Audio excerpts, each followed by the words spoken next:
With the new StormDefender, assembling the curtain and specialized end locks is as easy as 1, 2, 3.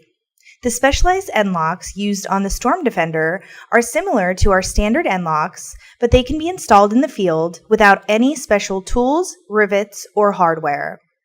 The curtain and end locks will generally come assembled, but if you order it disassembled due to not having the proper heavy equipment to lift the curtain at the time of installation, assembly will be required.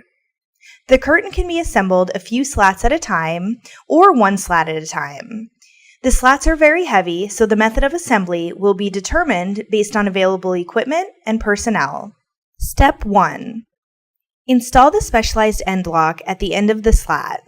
This can be done by putting the specialized end lock in place and bending the tabs at the top and bottom of the large bead at a 45-degree angle to hold the end lock in place.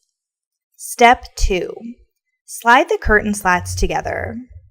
Step 3. Now that the slats are together, install the second specialized end lock to hold them in place.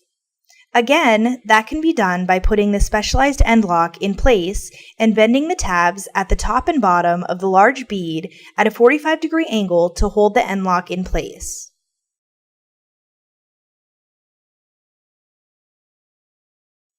Thank you for watching our 3-step video on how to assemble the curtain and specialized end locks for a StormDefender door. As a reminder, full installation instructions can be found on our Dealer Resource Center.